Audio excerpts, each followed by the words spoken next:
On est donc parti pour la création de la base de données de notre CMS du coup en CakePHP. Alors du coup vous allez retrouver dans la description un fichier qui va contenir le code SQL, puisque sinon ça va être bien trop long de créer nos tables. Et je suis pas ici pour faire un cours sur le SQL, donc du coup, ce que l'on va faire déjà sur phpMyAdmin, c'est donc créer notre base de données, alors que l'on va appeler cake underscore CMS pour que tout se passe bien avec le script.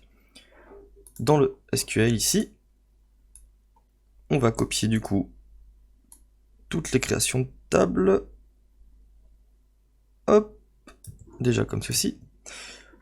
Donc si votre nom de base de données est différent de CakeCMS, vous changez tout simplement ceci, le use, et donc on exécute. Voilà. Moi j'ai une deuxième partie à exécuter. Non, c'est bon, ok. Donc normalement la structure de votre base de données devrait ressembler à ça. Une table article, article tag, tag et users. Voilà. Une fois ceci effectué, on va pouvoir se rendre dans Visual Studio Code ou votre IDE préféré pour pouvoir configurer notre base de données. Alors le app local exemple, on peut le supprimer.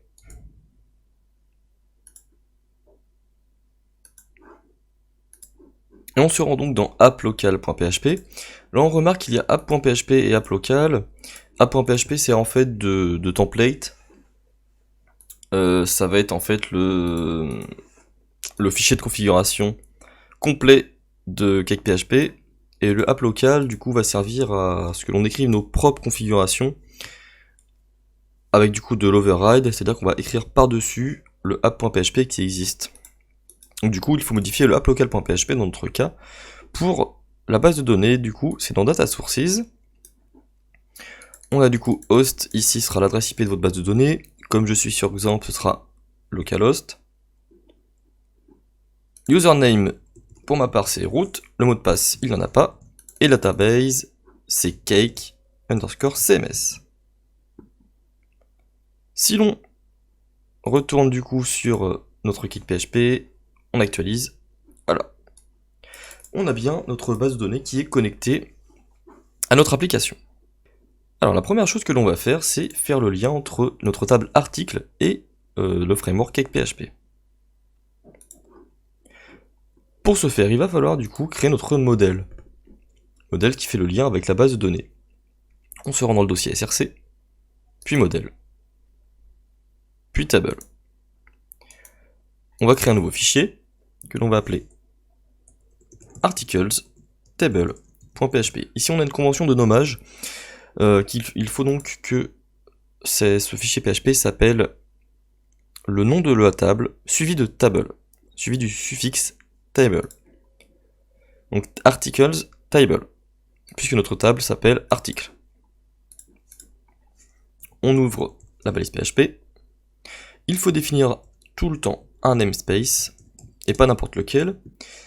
On est en fait ici dans app, puis modèle, le dossier modèle, puis dans le dossier table. On va du coup créer notre classe.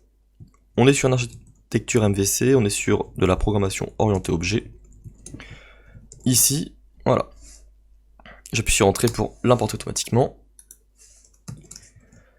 Notre classe article table, du coup, hérite de d'une table plutôt, c'est ça, ouais. Hop, elle hérite donc de la classe table qui provient du framework CakePHP. N'oubliez pas le use cake /orm /table. Ici, on a toujours une fonction qui va s'appeler initialize, comme ceci. Permet donc d'initialiser notre article table. On va ajouter quelque chose qui est très important. Add behavior. Il s'agit donc d'un comportement. Alors ici, il faut les connaître, du coup, on va utiliser, nous, le mot-clé timestamp. Ce comportement va permettre, du coup, de définir la date de création automatiquement dans notre création d'un article.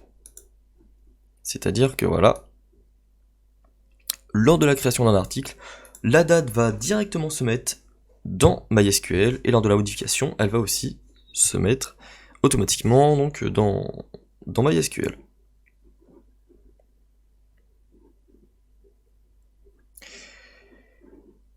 Une autre convention qu'il faut connaître, c'est que, voilà, CakePHP, la convention de CakePHP, pour les clés primaires de MySQL, enfin de SQL, la clé primaire, pour lui, c'est ID.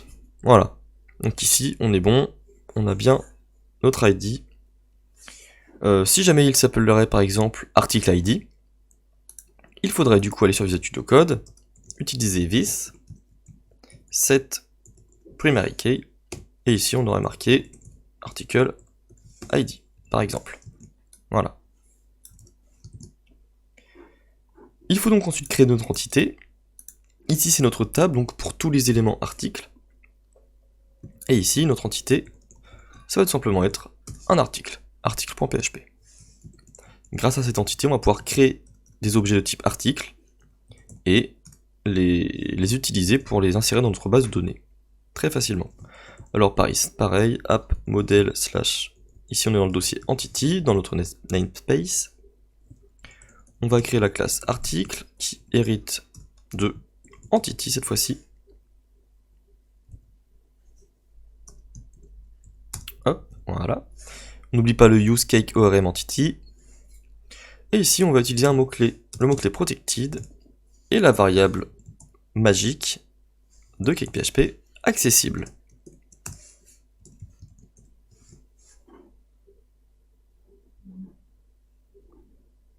Alors ici, en fait, il s'agit de définir qu'est-ce qui va pouvoir être modifié sur notre entité.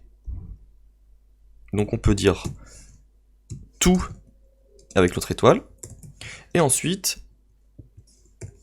pour éviter d'utiliser tous les champs, en fait, on utilise l'étoile, et après, on dit que l'ID ne pourra jamais être modifié lorsque l'entité est créée, et ce qu'on appelle slug, c'est-à-dire l'URL, qui a été généré grâce à son titre, grâce au nom de l'article, ne pourra pas être modifié. Voilà. Ce qu'il faut faire ensuite, c'est créer notre contrôleur article. Une fois qu'on a notre entité, notre table de créer, on va aller dans le dossier contrôleur, nouveau fichier, et du coup pareil, articles, controller.php. On utilise toujours la balise PHP avec notre namespace app/controller ici. De même classe articles controller, ici qui va simplement extend app-controller. Voilà. Et ici, en fait, on va avoir une fonction index. Alors on peut créer tout type de fonctions, on peut les nommer n'importe comment, ces fonctions-là. Il n'y a pas de souci. Alors du coup, maintenant je vais pouvoir aller sur mon site CakePHP et entrer l'URL article. Ici, alors le débugger de CakePHP est vraiment très très bien fait. En fait, il a bien trouvé la méthode articleController2.index, mais il n'a pas la vue. C'est-à-dire qu'on a nommé notre méthode index, donc lui ce qu'il attend, CakePHP, c'est d'avoir dans template un dossier qui s'appelle article et un fichier index.php. Donc on va créer un dossier, alors avec un A majuscule, pourquoi pas, articles, avec un fichier index.php. On va pouvoir actualiser cette page, et voilà. Alors pourquoi avant tout ceci, alors que le fichier est vide? Tout simplement parce qu'il y a un layout default. Alors je vais pouvoir supprimer les commentaires. Voilà. Ici, c'est donc ce que toutes les pages de PHP auront. Vous voyez ici, CakePHP The Rapid Development PHP Framework. C'est bien le titre que l'on a ici. Puisque ce titre est écho juste ici. Alors nous on peut mettre mon blog. Hop. Et voilà. Alors 2 points article. puisqu'il fetch le title du coup de la page. Alors ici c'est automatiquement mis sur le nom de notre contrôleur. Alors nous, on s'en fiche de ça, voilà, il n'y a pas de souci. Voilà, on a juste mon bloc. Ok.